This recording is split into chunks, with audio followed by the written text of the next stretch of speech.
Monsoon સિઝનમાં શું તમને પણ ચટપટું ખાવાનું મન થાય? તો ચાલો બનાવીએ બહુ જ ટેસ્ટી અને ડિલિશિયસ પિનવ્હીલ સમોસા.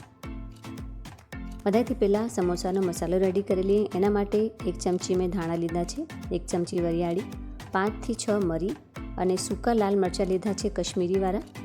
સરસથી એને ડ્રાય રોસ્ટ કરી લેવાનું છે. તો લગભગ 3 થી 4 મિનિટમાં સરસથી શેકાઈ જાય છે. હવે આને એક પ્લેટમાં નીકાળી લઈએ અને ઠંડુ થવા દઈશું. હવે જ્યાં તક મસાલો ઠંડો થાય છે, આપણે સમોસા માટે એનો લોટ બાંધી લઈએ. તો અહીંયા 2 વાટકી મેં મેંદો લીધો છે. 1 વાટકી મેં પહેલાં નાખી દીધું છે, આ બીજી વાટકી લઉં છું. હવે આમાં નાખું છું મંગરેલા 1/4 ટેબલ સ્પૂન, 1/4 ટેબલ સ્પૂન અજમો નાખું છું. આવી રીતે હાથેથી મસળીને નાખવાનું છે એને. સ્વાદ પ્રમાણે નાખું છું મીઠું, 1 ચમચી ઘી નાખું છું. આનાથી આઉટર લેયર સરસ ક્રિસ્પી થશે. બધી વસ્તુને સરસથી મિક્સ કરી લેવાનું છે.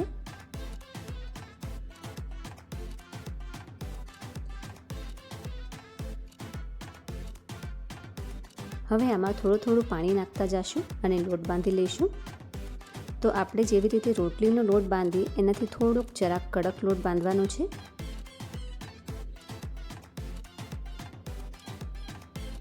તો અહીંયા તમે જોઈ શકો છો લોટ મેં બાંધી લીધો છે. હવે આને ઢાંકીને આપણે સાઈડમાં રાખી દઈશું. અહીંયા મસાલો ઠંડો થઈ ગયો છે, એને ગ્રાઇન્ડ કરી લેવાનું છે. તો આવી રીતે દરદરું મેં એને ગ્રાઇન્ડ કર્યું છે પલ્સ મોડમાં. હવે અહીંયા મેં બાફેલા બટેકા લીધા છે, એને છોલી લેવાનું છે અને પછી સરસથી એને મેશ કરી લેવાનું છે.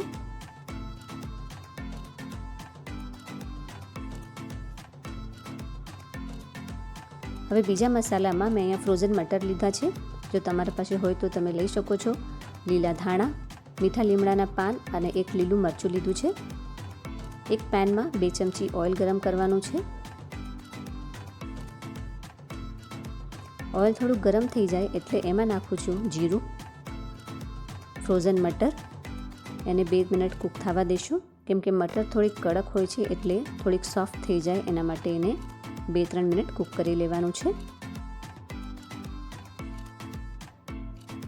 હવે એમાં નાખું છું મીઠા લીમડાના પાન, જેને મેં ફાઇનલી ચોપ કરી લીધા છે, અને 1 લીલું મરચું. સરસથી મિક્સ કરી લઈશું. તો ફ્રેન્ડ્સ, મસાલા તમે પોતાના ટેસ્ટના અકોર્ડિંગ એમાં એડજસ્ટ કરી શકો છો.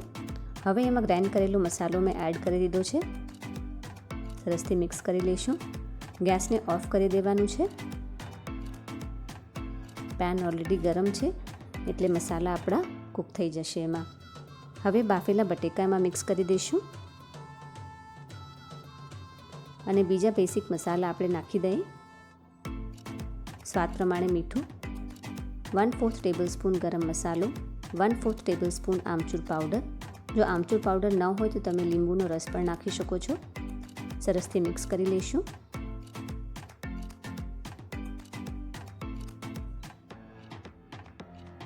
હવે એમાં લીલા ધાણા નાખી દેવાના છે અને સરસથી મિક્સ કરી દેવાનું છે.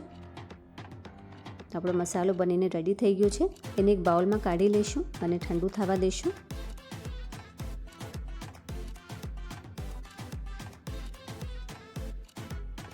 હવે અહીંયા સમોસાનો લોટ સરસથી સેટ થઈ ગયો છે. થોડુંક એને આપણે મસળી લઈશું.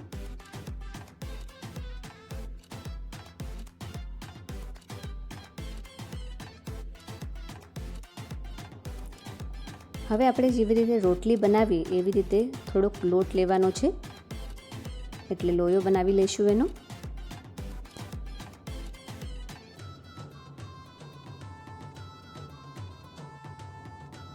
હવે થોડોક આપણે સૂકો લોટ લગાવી લઈશું અને એકદમ પાતળી એની રોટલી બની લેવાની છે.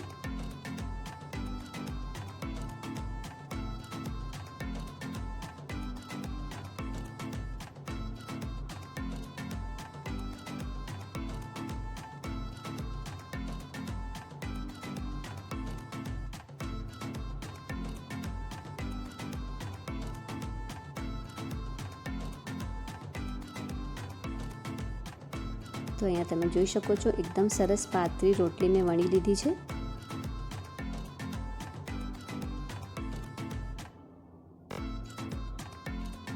એની થિકનેસ પણ તમે જોઈ શકો છો. હવે જે આપણે મસાલો રેડી કર્યો હતો એ થોડોક મસાલો આપણે એમાં નાખતા જઈશું અને સ્પ્રેડ કરતા જઈશું.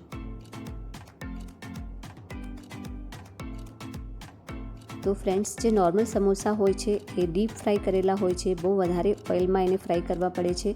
પણ આ પિનવ્હીલ સમોસા જે છે એકદમ ઓછા તેલમાં કૂક થઈ જાય છે. તો અહીંયા તમે જોઈ શકો છો મેં સરસથી મસાલો સ્પ્રેડ કરી લીધો છે અને આવી રીતે હવે એનો રોલ બનાવવાનો છે. બહુ ઇઝીલી એકદમ સરસથી એનો રોલ બની જતો હોય છે, કાંઈ પ્રોબ્લેમ નથી આવતી એમાં. લાસ્ટમાં એને સરસથી ચોંટાડી દેવાનું છે અને હલકા હાથે એનો શેપ દઈ દેવાનો છે.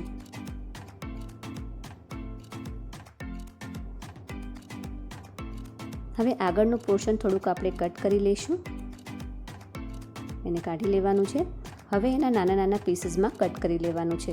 તો તમને જો મોટા પીસીસ જોતા હોય તો તમે મોટી સાઇઝ બી બનાવી શકો છો, પણ મેં સ્મોલ સાઇઝના બનાવ્યા છે. એટલે આવી રીતે ઇક્વલ પોર્શન્સમાં એને કટ કરી લેવાના છે.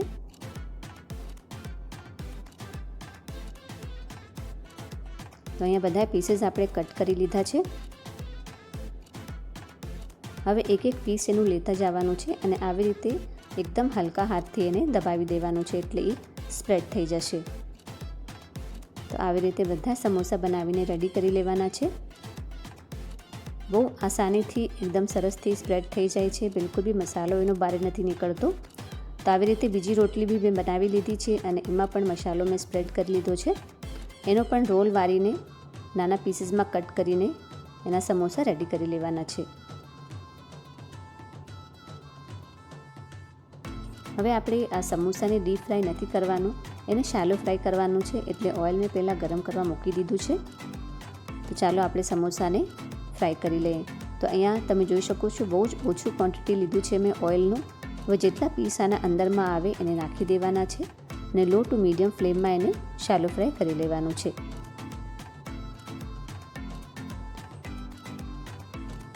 હવે અહીંયા 2 થી 3 મિનિટ પછી આપણે એને ફરીથી બીજી સાઈડમાં કૂક કરી લેવાનું છે. તો લગભગ 5 મિનિટ લાગે છે એને કૂક થતાં. તો આગળ પાછળ બે સાઈડ સરસથી એને કૂક કરી લેવાનું છે.